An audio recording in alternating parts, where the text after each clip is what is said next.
طاقت کسی کے پاس آتی ہے ایسے گمراہ کے پاس تو شیطان اس کے ذریعے سے پورے دین کو خراب کرنے کی کوشش کرتا ہے. اور ایسا عیسائیوں کے ساتھ بھی ہوا, یہودیوں کے ساتھ بھی ہوا, کیونکہ عیسائی پہلے جو تھے حق جو علماء تھے, یہودی بھی ارے وہ اللہ تبارک و تعالیٰ کی کتاب تورات کے ماننے والے تھے, موسیٰ علیہ السلام کی شریعت کے قائل تھے, لیکن جیسے ہی کسی کے پاس پاور آیا شیطان اس کے سر پر سوار ہوا اور اس کے ذریعے سے گمراہیاں شروع کی تو یہودی اس کے پیروکار اس کے طرف چلے گئے. عیسائیوں میں بھی ایسے ہی ہوا. دو طریقے سے شیطان گمراہ کرتا ہے, ایک سیاست کے ذریعے سے اور دوسرے علماء کے ذریعے سے, اور یہ دونوں کا کمبینیشن ہوتا ہے. کیسے؟ سیاست جب پاور میں ہوتی ہے, طاقت حکومت وہ خریدتی ہے کچھ علماء کو اور ان کے ذریعے سے جو کہلایا جاتا ہے وہ عوام پر اس کا اثر پیدا ہو جاتا ہے. یہود اور نصارہ تم سے ہرگز راضی نہیں ہوں گے, اور قرآن نے جو کہا ہے وہ حق ہے. یہودی اور عیسائی تم سے کبھی بھی راضی نہیں ہو سکتے, حتی تتبع ملتہم, جب تک کہ تم ان کے دین میں داخل نہ ہو جاؤ.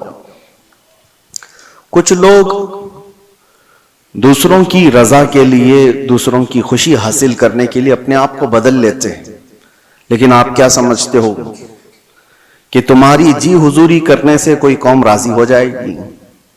قرآن کہتا ہے وہ راضی نہیں ہوں گے. آج کے ان حالات پر میں آپ سے ایک بات کہنا چاہتا ہوں.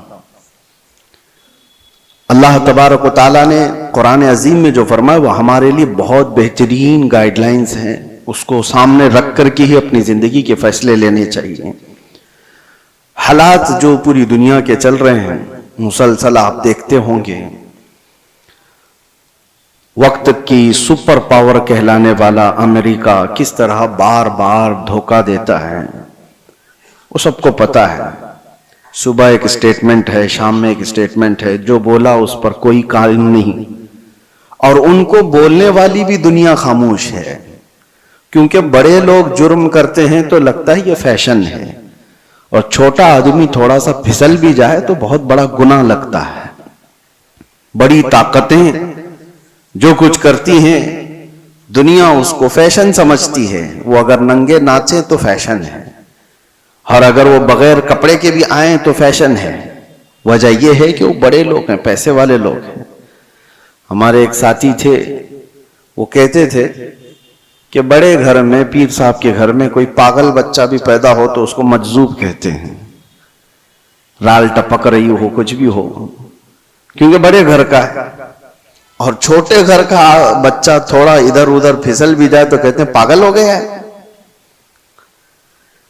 تو یہ دنیا کا مزاج بنا ہوا ہے. بڑی طاقتوں کے اثر پر لوگ خاموش رہتے ہیں. آج آپ کے سامنے میں یہی عرض کرنا چاہتا ہوں کہ دنیا کی طاقتیں عوام پر بہت اثر کرتی ہیں, بہت زیادہ اثر کرتی ہیں.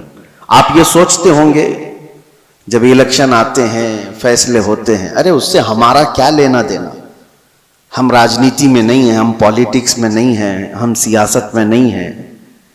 آپ یہ سمجھ کر کے بیٹھتے ہوں گے, لیکن میرے عزیزو ہماری زندگی پر سب سے زیادہ اثر کرنے والی کوئی چیز ہے تو وہ سیاست ہے, وہ پالیٹکس ہے. آپ چاہو یا نہ چاہو اس کھیل کا آپ حصہ بنی جاؤ گے. کل کو جو طاقت الیکٹڈ ہو کر بیٹھتی ہے, ارے میاں وہ ہمارے زندگیوں کے روز مرے کے فیصلے لیا کرتی ہے. آپ سمجھ کر کے چلو. بہت سارے لوگ کہتے ہیں مولانا کو کیا ضرورت ہے سیاست پہ بات کرنے کی. میاں ہم بھی تو دنیا کا یہ حصہ ہیں, اور ہم بھی تو جس جگہ جی رہے ہیں وہاں تو سیاست ہی ہے. کل کو فیصلہ قائم کر لیا جائے گا کہ آپ کو صبح اتنے بجے اٹھنا ہے, اتنے بجے سونا ہے, پارلیمنٹ میں فیصلہ ہو چکا ہے, تو ہماری زندگی پر اثر کرے گا کہ نہیں کرے گا؟ جو کچھ بھی ہے, آپ تاجر ہیں, چھوٹے سے بزنس کرنے والے ہیں, پارلیمنٹ میں بیٹھ کر کے کوئی بھی بل پاس ہو گیا کہ 1 لاکھ روپے کی آمدنی تمہاری ہو رہی ہے تو تمہیں اتنا ٹیکس دینا ہوگا, اتنا فلاں دینا ہوگا, تمہارے بزنس پر اثر ہوگا کہ نہیں ہوگا؟ تم چھوٹے ہی آدمی ہو، لیکن سیاست کا اثر پورے قوم کے اوپر ہمیشہ ہوا کرتا ہے. آپ حصہ نہیں ہیں، آپ الیکشن لڑتے بھی نہیں ہیں، ووٹ دیتے بھی نہیں ہیں، دور رہتے ہیں. لیکن میں آپ کو بتاتا ہوں، آپ کا بچہ ہوگا، آپ اسکول بھیجیں گے کہ نہیں بھیجیں گے؟ اسکول کی ایجوکیشن پوری کون بناتا ہے؟ پارلیمنٹ بیٹھ کر کے بتاتی. ایک ایجوکیشن بورڈ ہوگا پارلیمنٹ کے ذریعے سے، اور اس ایجوکیشن بورڈ یعنی ایجوکیشن منسٹر بھی تو ہوتا ہے، اس کے انڈر میں پورے ملک کے اندر کیا سیلیبس چلنا چاہیے یہ سب ڈیسائیڈ ہوگا. تو جو وہ ڈیسائیڈ کریں گے وہی آپ کے بچے کو پڑھانا پڑے گا. تو سیاست کا اثر آیا کہ نہیں آیا؟ آپ ہزار دور بھاگتے ہوں، لیکن آپ کو کبھی کسی سے کوئی بھی مسئلہ ہو گیا، کوئی تکرار ہو گئی، چلیں کچھ مسئلے ایسے پیش آئے، کیس ہو گیا، کہاں جائیں گے آپ؟ عدالت میں جائیں گے. آپ کو کورٹ میں جانا ہے. عدالت کے پورے جو آئین بنے ہوئے ہیں، قانون بنے ہیں، وہ سیاست کے اثر میں ہی بنے ہوئے ہیں. آپ اس سے دور نہیں جا سکتے. میں یہ ساری تمہید اس لیے عرض کر رہا ہوں کہ دنیا میں جو بھی طاقت پر بیٹھتا ہے اس کا اثر عوام پر ہوتا ہے. اب اس تمہید کو اگر سمجھ چکے ہو تو آگے کی بات سنو غور سے، بہت دھیان سے. کس لیے میں کہہ رہا ہوں؟ جب طاقت، بڑی طاقت حکومت پر بیٹھتی ہے تو عوام کی روزمرہ کی زندگی پر تو اثر ہوتا ہی ہے، لیکن ساتھ ہی ساتھ عقیدے پر بھی اثر ہو جاتا ہے، ایمان پر بھی اثر ہوتا ہے. اسی لیے جب حکومت پر جب بڑی ایسی طاقتیں آتی ہیں جن کا عقیدہ بالکل مخالف ہو تمہارے ایمان سے، اس کے باوجود اس کا اثر دیکھنے کو ملتا ہے عوام الناس پر. اب جو حالات ابھر کر کے آ رہے ہیں، دیکھنا میری بات کو آپ یاد رکھیں. میں پریڈکشن نہیں کرتا ہوں، کوئی بھوشمانی نہیں ہے، لیکن دستور ایسا چلا ہے. میں آپ سے کہہ رہا ہوں کل کو اگر ایران کا دبدبا بڑھتا ہے تو پھر جو حالات پیش آنے والے ہیں، میں اس کی مخالفت میں یہ نہیں کہہ رہا ہوں وہ نہیں ہونا چاہیے، نہیں ہونا چاہیے. ہزاروں لاکھوں وہ لوگ ہوں گے جو اپنے عقیدے پر پھر سے دیکھنے پر مجبور ہو جائیں گے. اہل سنت جماعت کے لیے ایک بڑا مسئلہ بھی ہوگا. ایسی ہی اس سے 100 سال پہلے جب سعودی میں وہابی حکومت قائم ہوئی، پیسہ، طاقت، سب کچھ ان کے پاس تھا. علماء خریدے گئے، کتابیں چھپائی گئیں، جنت البقیع کو بلڈوزر سے پورا تہس نہس کر دیا گیا، شرک کے نام پر بہت ساری چیزوں کو ختم کیا گیا. تو طاقت تھی، حکومت آئی، اور ایک دو نہیں، ہزاروں لاکھوں کی تعداد میں ان کے عقیدے کی بولی بولنے والے لوگ پیدا ہو گئے. صرف عوام نہیں، علماء بھی، بڑے بڑے مفتیان کرام جو منصب دار ہیں، وہ سب دولت کے تحت میں آ گئے، طاقت کے تحت آ گئے. یہ دنیا کا معمول ہے، یہ چلتا رہے گا. کل کو آپ بھی دیکھنا جب کوئی پاور میں آئے گا تو اس کی طرف بہت ساری قوم ہو جائے گی. وہ بہت ریئر لوگ ہیں جو اپنے ایمان پر قائم رہتے ہیں، وہ رسول اللہ کے دیوانے ہیں. میرے آقا صلی اللہ تعالی علیہ وسلم کے صحابہ میں اس وقت آپ کو بالکل اس بات کا اپوزٹ آپ کو دکھائی دے گا. اس کا اپوزٹ، حضور نے جب ایمان کی دعوت دی تو سب سے پہلے آپ کے پاس آنے والے صحابہ غریب تھے، بہت غریب تھے. اور ایسا نہیں کہ حضور پاک صلی اللہ تعالی علیہ وسلم کا مال دیکھ کر کے وہ آئے تھے کہ بڑی طاقت کے مالک ہیں، بڑے دولت کے مالک ہیں، ان کے پاس جائیں. نہیں، اس رسول کے پاس وہ آئے تھے جو پیٹ پر پتھر باندھا کرتا. وہ صحابہ اس رسول کے پاس آئے تھے جو فاقہ کشی کو زیادہ ترجیح دیتا. رسول کریم صلی اللہ تعالی علیہ وسلم کے ساتھ آ تو گئے غریب صحابہ، لیکن ان کے اپوزٹ میں کون تھے؟ ابو جہل بڑے پیسے والا، ابو لہب بڑے پیسے والا، صفوان بڑے پیسے والا. اتنے بڑے بڑے مالدار لوگ وہاں پر تھے جو یہ پورے صحابہ کی اکیلے کفالت کر سکتے تھے، سارے صحابہ کو وہ اکیلے پال سکتے تھے. اب یہاں پر میں آپ کو بتاتا ہوں ایک طرف مال اور پیسہ اور طاقت و قوت ہے، اور ایک طرف یہ غریب صحابہ کی جماعت ہے جو پیٹی جا رہی ہے، ماری جا رہی ہے۔ صحابہ نے کیا کیا؟ اللہ اکبر! وہ مجھے بات یاد آتی ہے، خندق کے موقع پر 1 مہینے سے صحابہ خندق کھود رہے تھے، اور جب جنگ شروع ہوئی 12,000 کے قریب تعداد میں مشرکین آ گئے خندق کے اس پار۔ ان کو پتہ نہیں تھا یہ خندق والی جنگ ہے مشرکین کو۔ یہ صحابہ نے نیا طریقہ اختیار کیا تھا مدینے کی حفاظت کے لیے کہ وہ خندق عبور کر کے مدینے میں نہ آ جائیں۔ خیر، مہینہ گزر گیا تھا، کھانے پینے کی چیزیں ختم ہو گئی تھی، فاقے پر فاقہ چل رہا تھا۔ اس وقت سامنے والی جو فوج تھی وہاں سے تو روز گوشت بھوننے کی خوشبوئیں آتی، گرم روٹیاں ادھر پک رہی تھیں، وہاں تو پیسہ تھا، مال تھا، کھانے کی افراط تھی۔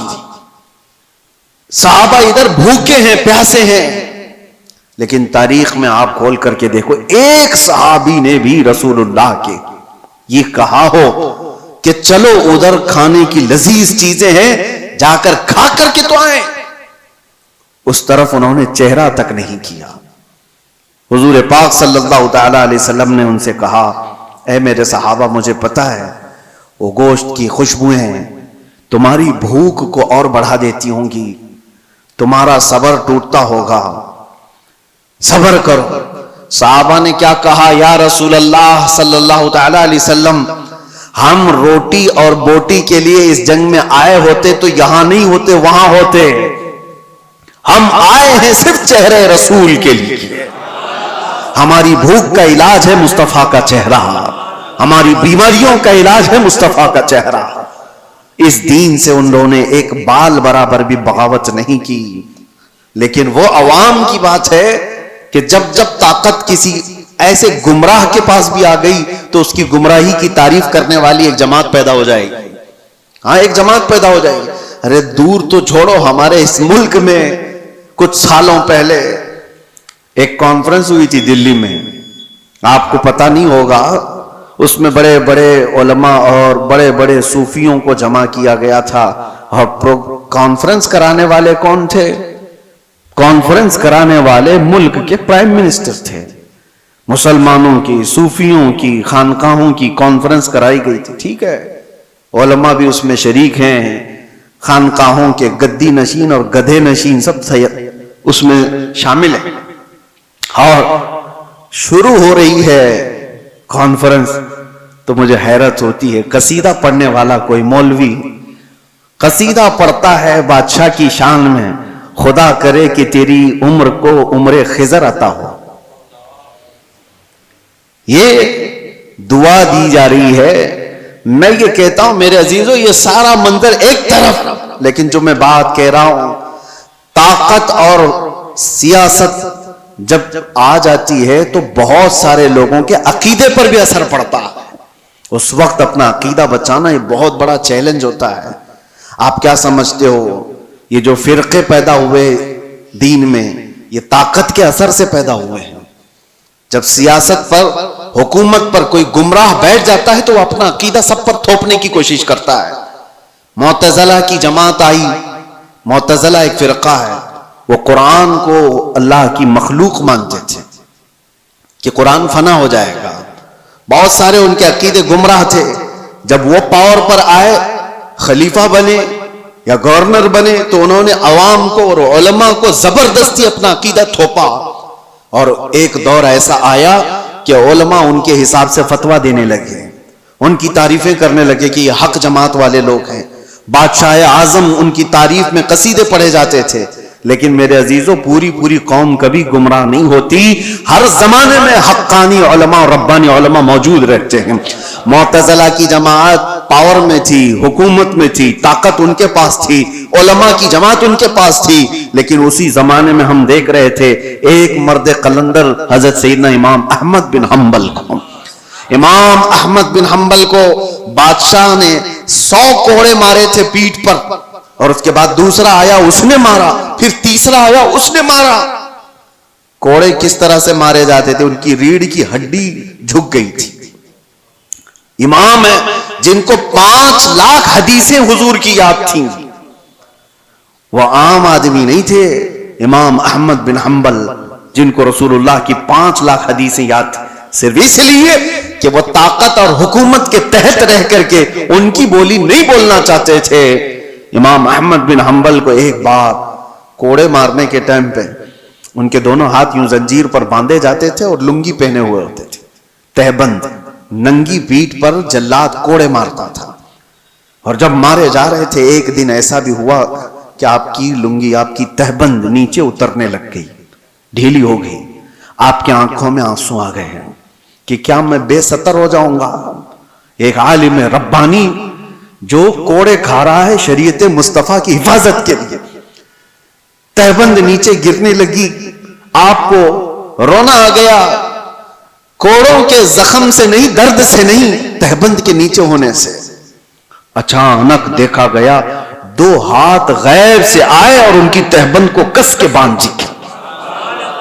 اور جو آپ کی آنکھوں میں آنسو تھے اچانک آپ مسکرانے لگے. جلاد پوچھتا ہے کہ ہوا کیا؟ تم تو ابھی رو رہے تھے اور ابھی ہنسنے لگ گئے ہو. اس نے اپنے ہاتھ چھوڑ دیے. امام کہتے ہیں تو اپنا کام جاری رکھ، تو اپنا کام جاری رکھ، تجھے جو کرنے کے لیے کرنے کے لیے کہا گیا کر. اس لیے کہ میں جس کے لیے کوڑے کھا رہا ہوں وہ ہاتھ میرے پاس آ چکے ہیں. میرے عزیزوں، آج کے بعد آپ کے ساتھ بھی یہ چیز آنے والی ہے، پاور اور حکومت.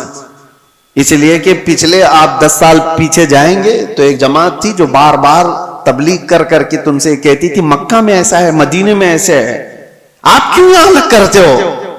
مکہ اور مدینے میں پاور، حکومت جس کے ہاتھ میں ہے وہ چاہتے ہیں کہ پورا کا پورا اپنا عقیدہ پوری دنیا پر تھوپے.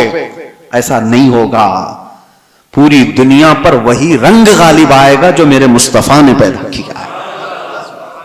تمہارا رنگ نہیں غالب آئے گا. تمہاری طاقت جب تک رہے گی، تمہارا پیسہ جب تک رہے گا، بھکاری تمہارے مرید ہو سکتے ہیں، ایمان والے لوگ نہیں ہو سکتے. جن کا پورا ایمان ہی دولت ہے، جن کا پورا جینے کا مقصد ہی دولت ہے، ان کے عقیدے سے کیا سروکار؟ وہ کل کو کچھ اور ہوں گے، آج کو کچھ اور ہوں گے.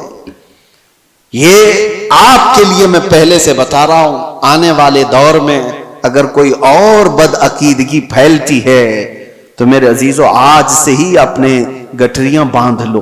تیری گٹھری تاکی ہے اور تو نے نیند نکالی ہے. اس لیے سنیوں تمہارے لیے چیلنج ہے، تمہارے لیے چیلنج ہے. آپ کو پتا ہے ایک وقت ایسا بھی آیا تھا کہ کرامتہ ایک فرقہ آیا جس نے حجر اسود بھی چرا لیا تھا خانہ کعبہ سے، اور وہ لے کے بحرین چلے گئے تھے حجر اسود کو. ان کی بھی حکومت آئی ہے مکہ اور مدینے میں. یزید کا دور آیا، اس کی بھی حکومت آئی ہے مکہ اور مدینے میں. مکہ اور مدینے میں حکومت کا آ جانا یہ حق ہونے کی دلیل نہیں ہوتی. اللہ کے نبی صلی اللہ علیہ وسلم نے یہ فرمایا، حدیث ہے، بسا اوقات اللہ تعالیٰ فاسق و فاجر سے بھی اپنے دین کا کام لیتا ہے. اس کے دین کا کام کسی فاسق و فاجر سے بھی ہوتا ہے. تو آپ کے لیے وہ معیار نہیں، معیار رسول اللہ کی محبت ہے، معیار حضور اکرم صلی اللہ علیہ وسلم کی شریعت ہے. اگر کبھی کوئی ایسے ڈھکوسلے لوگ آئے، جیسے یہاں بادشاہوں کے دور میں بھی ایسی چیزیں آئی ہیں. ہندوستان پر جب مسلمان بادشاہ آئے اور کئی بادشاہوں نے دین کو اول پرائیورٹی رکھا، اور کچھ تو بے دین تھے، کچھ ان کا لینا دینا ہی نہیں تھا. کچھ وہ تھے جو دین بدلنے پر تلے ہوئے تھے. جیسے اکبر کا نام آتا ہے. اکبر بادشاہ کے متعلق سنا ہوگا آپ نے، جلال الدین اکبر اس کو کہا جاتا تھا. اس کی حکومت لمبے سمے تک چلنے والی ہے، تقریباً 48 سال تک شاید حکومت کیا. اور جب آدمی کو نشہ چڑھ جاتا ہے حکومت کا، یہاں 5 سال میں ہی چڑھنے لگتا ہے، وہ تو 48 سال کا تھا. اور یہ تو الیکشن سے آنے والے ہیں، ان کا تو الیکشن بھی نہیں تھا، تو نشہ تو اور زیادہ ہوگا. ایک دور ایسا آیا کہ اس کے آس پاس کے چمچوں نے کہا کہ یہ دین اسلام پرانا ہو گیا، 1000 سال ہو گئے ہیں، اب ایک نیا دین ہونا چاہیے، آپ کے حساب سے آپ بناؤ. کہا تم لوگ بناؤ، سارے لوگ مل کر کے. تو وہاں کے فضلہ خار جو تھے وہ سب تیار ہو گئے، پیسے لیں گے اور بنائیں گے. ایک نیا دین بنایا گیا. نیا دین کیا تھا؟ اذان کی جگہ سیپ بجائی جائے گی. اذانیں نہیں، سب کو ایک کرنا ہے. سارے لوگ ایک ہی جگہ پر عبادت کریں گے، اور مسجد بھی ہوگی اور منبر پر مندر بھی ہوگی. وہاں پر مورتی بھی رکھی جائے گی اور مسجد میں نماز بھی ہوگی. یہ دین الہی اس کا نام رکھا گیا. اور حد یہ ہے میرے عزیزوں، جو بات میں کہہ رہا ہوں، طاقت اور سیاست کا اثر عوام پر بہت ہوتا ہے. ہزاروں اور لاکھوں کی تعداد میں لوگ اس کے دین کو ماننے بھی لگ گئے. شروعات ہو گئی، کتنے مولوی بھی شروع ہو گئے کہ ہاں ایک ماڈرنزم ہے، نیا پن ہے، ہونا چاہیے، بادشاہ نے کہا ہے تو صحیح ہے.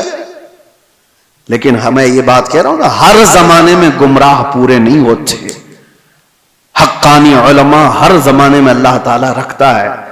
ایک مرد قلندر احمد فاروقی سرہندی مجدد الف ثانی کھڑے ہوئے اور انہوں نے اس کی تردید کی، اور جگہ جگہ آپ نے اپنے بیانوں سے انکار کیا کہ دین الہی نہیں ہوگا، دین مصطفیٰ ہی ہوگا.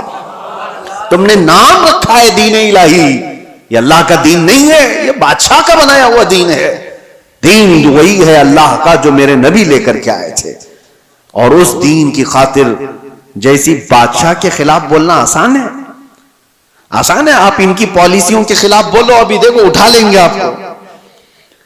ہاں، کہنے کو دنیا میں ڈیموکریسی ہے، آزادی ہے، بولنے کی آزادی، freedom of speech, freedom of expression, پتہ نہیں کیا کیا چیزیں ہیں، لیکن وہ صرف اور صرف ان کے کتوں کے لیے ہے. ان کے پالے ہوئے کتوں کے لیے فریڈم ہے پورا.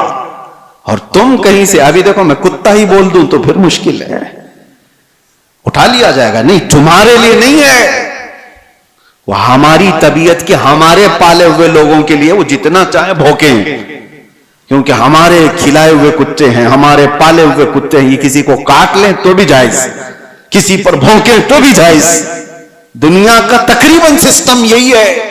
سب جگہ کہنے کو ڈیموکریسی ہے، آزادی سب کے لیے نہیں ہے.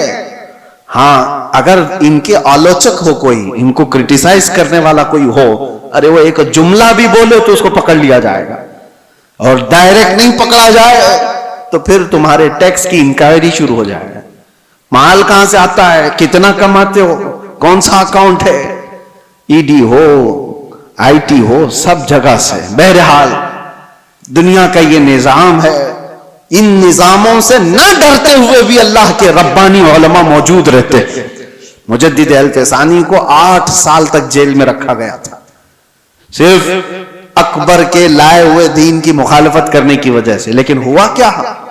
اکبر مر گیا، اس کا بیٹا جہانگیر آیا، اور اس کو جب بتایا گیا کہ جیل میں موجود ایک عالم ایسا ہے جو 8 سال میں 700 قیدیوں کو عالم بنا دیا، وہ وہاں پر بھی تبلیغ کر رہا ہے، آزاد کرایا گیا. اور اس کے بعد پھر اسی سرخ روئی کے ساتھ، عزت کے ساتھ مجدد الف ثانی دین مصطفیٰ کا کام کر کے گئے دنیا سے. ہر زمان میں یہ ہوتا رہے گا. تو میں یہ کہہ رہا ہوں، جب طاقت کسی کے پاس آتی ہے، ایسے گمراہ کے پاس، تو شیطان اس کے ذریعے سے پورے دین کو خراب کرنے کی کوشش کرتا ہے. اور ایسا عیسائیوں کے ساتھ بھی ہوا، یہودیوں کے ساتھ بھی ہوا. کیونکہ عیسائی پہلے جو تھے، حق جو علماء تھے، یہودی بھی، ارے وہ اللہ تبارک و تعالیٰ کی کتاب تورات کے ماننے والے تھے، موسیٰ علیہ السلام کی شریعت کے قائل تھے. لیکن جیسے ہی کسی کے پاس پاور آیا، شیطان اس کے سر پر سوار ہوا اور اس کے ذریعے سے گمراہیاں شروع کی، تو یہودی اس کے پیروکار اس کے طرف چلے گئے. عیسائیوں میں بھی ایسے ہی ہوا. 2 طریقے سے شیطان گمراہ کرتا ہے، ایک سیاست کے ذریعے سے اور دوسرے علماء کے ذریعے سے. اور یہ دونوں کا کمبینیشن ہوتا ہے. کیسے؟ سیاست جب پاور میں ہوتی ہے، طاقت، حکومت، وہ خریدتی ہے کچھ علماء کو، اور ان کے ذریعے سے جو کہلایا جاتا ہے وہ عوام پر اس کا اثر پیدا ہو جاتا ہے. حتیٰ کہ میں دیکھ رہا تھا ایک انٹرویو کو، حیرت ہوتی ہے. آپ کے پاس بہت ساری چیزیں آتی ہیں، سائنس پروون ہے، سائنس پروون ہے. کیا ہے مطلب؟ کچھ کھانے پینے کی چیزیں آپ کے پاس آ رہی ہیں، یہ کھاؤ، یہ ڈائٹ بہت ہی عمدہ ہے اور سائنس پروون ہے، سائنس نے اس کا سب سرچ کیا ہے اور ساری چیزیں اس پر سروے ہوا ہے اور بڑے بڑے سائنٹسٹ نے اس پر مہر لگائی ہے، تو عوام اس کو ہاتھوں ہاتھ لے رہی ہے. ارے سائنس پروون ہے، یہ سائنٹیفک اعتبار سے بھی اس ہیلتھ کے بینیفٹ ہیں. میں دیکھ رہا تھا کئی سائنسدانوں کو تو حکومت خرید کر رکھی ہوئی ہے، بڑے بڑے پیسے والے لوگ ان کو خرید کر کے رکھے ہوئے ہیں. ارے چاہے کچھ بھی کچرا ہو، تم کہہ دو کہ میں نے ریسرچ کیا ہے، میں نے سروے کیا ہے 1.5 لاکھ لوگوں پر اور اس کا اثر یہ آیا ہے، اور اس کے بدلے میں تم جتنا پیسہ لے لو. سائنسدان کو پیسے دیے گئے اور اس نے ایک بات کہہ دی کہ یہ سائنس پروون ہے، لاکھوں کی تعداد میں لوگ ہاتھوں ہاتھ خرید رہے ہیں. ارے بازار پر بھی اثر ہے ان کا. تمہیں کچرا بھی کھلانا ہو تو کل کو یہ کہہ دیا جا سکتا ہے سائنس پروون ہے، کیونکہ جاہل ہے کچھ بھی. تو سائنسدانوں کے ذریعے سے اگر مارکیٹ پر قابو پایا جا سکتا ہے تو علماء کے ذریعے سے کیوں نہیں پایا جاتا، جن کی آستھا لگی ہوئی ہے، تعلق لگا ہوا ہے. تو میرے عزیزو، آخری بات کہتا ہوں، مجھے یہ بات اس وقت پتہ چلی جب میں لوگوں سے رابطے میں نہیں تھا. آپ سمجھ سکتے ہو، یہ کچھ ایسے علماء کے چہرے سامنے آئے ہیں، اللہ اکبر، جو ماہانہ تنخواہ لیتے ہیں صرف اور صرف بڑی طاقت کے حساب سے لکھنے پر اور بولنے پر اور قوم کی مخبری کرنے پر. نامور لوگ ہیں، پڑھے لکھے لوگ ہیں، تنخواہ ملتی ہے، بڑے بڑے طاقتوں سے پیسے لیتے ہیں، اور سامنے ہمارے چہرے آئے، زمین کے پیروں کے نیچے سے زمین کھسک جائے کہ یہ تو اتنے اچھے چہرے دکھے جاتے ہیں. ہاں، اسی لیے میرے عزیزو کہ ان کی قلم سے، ان کی زبان سے لوگوں پر وہی چیز ڈالی جائے جو حکومت چاہتی ہے. آپ کو پتا ہے اندرا گاندھی کے زمانے میں نس بندی کرنے کا فیصلہ کر لیا گیا تھا پاپولیشن کنٹرول کرنے کے لیے کہ مردوں کو بھی جو ہے نا نس بندی کرا دی جائے، یعنی ان کو بچے پیدا ہونے کی صلاحیت ختم کر دی جائے. لیکن اس میں مین مسئلہ آتا تھا تو مسلمانوں کا. مسلمانوں کیا حرام ہے، نہیں مانیں گے تو کیا کیا جائے؟ مسلمان مانیں گے تو کسی حکومت کی تھوڑی نہ مانیں گے. یا جتنے بھی ڈاکٹر ان کو بتا دیں یہ فائدے ہیں وہ فائدے، تو بھی نہیں مانیں گے. ایک بڑا طبقہ ہے جو اپنے دین پر قائم ہے، اور دین کو منوانے کے لیے تو علماء چاہیے. تو یہ سیدھے مدرسے گئے، بڑے بڑے مدرسوں میں، اور فتویٰ لیا، وہاں سے فتویٰ لیا بڑے بڑے مدرسوں سے کہ ہاں حکومت وقت کے حالات کے اعتبار سے جائز ہے، بند کرا سکتا ہے آدمی. کئی علماء فتویٰ دے چکے، لیکن اس کے بعد بھی ہندوستان پر اثر نہیں ہو رہا تھا، کیونکہ حکومت نے دیکھا تھا کہ ان کے اوپر زیادہ اثر بریلی کا ہے، تو بریلی پہنچے. لیکن بریلی میں کوئی ایرا غیرہ نہیں بیٹھا تھا، اعلیٰ حضرت کا شہزادہ بیٹھا ہوا تھا، حضور مفتی اعظم ہند رضی اللہ تعالیٰ عنہ، جو متقی پرہیزگار عالم دین، متقی بن کر دکھائے. اس زمانے میں کوئی ایک میرے مفتی اعظم کا تقوی چھوڑ کر. میرے عزیزو، ان کے پاس جب یہ سوال گیا تو آپ نے جو جواب دیا وہ موجود ہے. ایک بار نہیں کہا انہوں نے، پورے دلائل کے ساتھ لکھ کر نیچے لکھا نس بندی حرام ہے، حرام ہے، حرام ہے، اور جو میرے مصطفیٰ نے حرام کیا وہ قیامت تک حرام ہے. اب یہ نکلا، حکومت کو پتا چلا کہ ایک مولوی سے پورا مسئلہ خراب ہو سکتا ہے، کیا کیا جائے؟ چھپنے سے بند کر دیا جائے. لیکن جو چیز اللہ پہنچانا چاہتا ہے وہ کسی کے بند کرنے سے کبھی نہیں رکتا، کبھی نہیں رکتا. پریس کو جلا دیا گیا تھا بریلی شریف میں، جس جگہ سے یہ فتویٰ شائع ہوا، پرنٹنگ پریس جلا دیا گیا. پریس کے مالکان کو قبضے میں لیا گیا، گرفتار کیا گیا، اور جو دیواروں پہ جا کر فتویٰ چپکا رہے پولیس پکڑ پکڑ کر لے جا رہی ہے. کہاں رکنے والی چیز کہاں ہے؟ پورے ہندوستان میں آگ کی طرح بات پھیل گئی کہ اعلیٰ حضرت کے شہزادے نے فتویٰ دیا ہے کہ نسبندی حرام ہے. سب مل کر کے ایک طرفہ اعلان کیے، ہم حکومت کے اس فیصلے کو نہیں مانتے، یہ ہمارے دین کا حصہ ہے. تھوڑے دن ہوا، مسلمانوں کو تکلیفیں آئی، علماء گرفتار ہوئے، لیکن چند ہی دنوں کے بعد خبر آئی کہ لیڈی تخت سے اتر گئی، حکومت ہی گر گئی. تو میرے عزیزو، ایک بات یاد رکھو، طاقت اور پاور کے ذریعے سے پوری دنیا پر اثر قائم کیا جاتا ہے. آج امریکہ کی بولی بولنے والے لوگ بھی بہت سارے ہوں گے، وہ جو کر رہا ہے وہ صحیح ہے. اسرائیل کی بولی بولنے والے لوگ ہوں گے کیونکہ تھوڑا سا ان کے ہاں سے گوبر مل جائے گا. ہاں یہاں پر بھی بہت سارے ہوئے ہیں، بہت سارے ہیں. یہ جو کر رہے ہیں مسجدیں توڑیں، خانقاہیں توڑیں، معبدیں توڑیں، اس سے کوئی بات نہیں. لیکن ہیں تو اچھے لوگ ہیں، ان کی جماعت کے بھی کچھ ہیں، ٹوپی بھی پہنیں گے، داڑھی بھی پہنیں گے. ان کا وہ ایمان ہے جو مال ہے. اسی لیے شیخ محی الدین ابن عربی کی وہ بات مجھے یاد آتی ہے. آپ کرسی پر بیٹھے ہوئے تھے، کچھ لوگ آئے ملنے کے لیے، آپ کے سامنے بیٹھے تھے. آپ نے بیان کرتے کرتے اچانک کہا تمہارا خدا میرے پیروں کے نیچے رہتا ہے. لوگوں سے اتنا کہا تو لوگ بھڑک گئے. اتنے بڑے عالم دین، اتنے بڑے صوفی، اور کفر کا فتویٰ لگا کر نکل گئے. یہ تو کافر ہو گیا. دو لوگ بیٹھے رہ گئے. انہوں نے پوچھا حضور آپ کے اوپر کوئی چیز آ گئی، آپ نے ایسا جملہ کیوں کہا، خدا پیروں کے نیچے رہتا ہے، یہ تو بہت بڑا گرا ہوا جملہ. آپ نے کہا صبر، وہ بھی مجھے پوچھ سکتے تھے لیکن وہ اس لیے آئے ہی نہیں تھے. میں جانتا ہوں ان لوگوں کو، میں نے کیوں کہا وہ بتاتا ہوں. اس کے بعد آپ نے اپنے پیروں کے نیچے سے چٹائی اٹھائی تو دیکھا سونے کے چاندی کے سکے پڑے ہوئے تھے. کہا یہی ان کا خدا ہے، وہ اس کی عبادت کرتے ہیں. میں نے یہ نہیں کہا کہ میرا خدا پیروں کے نیچے ہے، میں نے کہا تمہارا خدا میرے پیروں کے نیچے. ایسی جماعت ہر زمانے میں ہوگی جن کا خدا مال ہے، جن کا خدا پیسہ ہے. قرآن میں بھی اللہ نے فرمایا ارأیت من اتخذ الہہ ہوا، اے رسول کیا آپ نے نہیں دیکھا کچھ وہ لوگ ہیں جنہوں نے اپنے خواہشات کو اپنا خدا بنایا ہوا ہے. اللہ تعالیٰ فرماتا ہے کیا آپ ایسے لوگوں کی وکالت کریں گے، کیا آپ ایسے لوگوں کی سفارش کریں گے؟ یہ وہ لوگ ہیں، اللہ فرماتا ہے انہم الا کالانعام بل ہم اضل، یہ تو جانوروں سے بھی زیادہ گمراہ لوگ ہیں. اللہ فرماتا ہے جانوروں سے بھی زیادہ گمراہ ہیں. بس مجھے فکر ہے اس لیے میں نے یہ ساری باتیں کی کہ اللہ ہمارے ایمان کی حفاظت کرے. آنے والا جو دور ہے، حکومت جس کی ہوگی، پاور جس کا ہوگا، طاقت جس کی ہوگی، لوگ اس کی بولی بولنے لگ جائیں گے. مڈل ایسٹ کے جو اثرات ہیں، آج مڈل ایسٹ میں جو جنگیں جاری ہیں، یا اگر اس موڑ پر چلی جاتی ہیں، کسی اور قوم کا دبدبہ آتا ہے تو مسلمانوں کے عقیدے پر بھی اثر کر سکتا ہے. آگے چل کر کے ہزاروں لوگ آنے والی نئی حکومت کے بلبلے ہو جائیں گے، ان کے مرید ہو جائیں گے. وہ کہیں گے کہ یہ دیکھو یہ حق جماعت ہے، یہ آ گئی، یہ حق جماعت ہے، اس کو اللہ نے طاقت دیا اور یہ پاور پر آ گئے. میرے عزیزو یہ ساری چیزیں کون آتا ہے کون جاتا ہے اس سے سروکار نہیں. ایک بات یہ دیکھو میرے نبی کا اگر غلام ہے تو چٹائی پر بیٹھا بھی ہو تو میرا امام ہے، اور نہیں ہے تو اس سے میرا کوئی تعلق نہیں.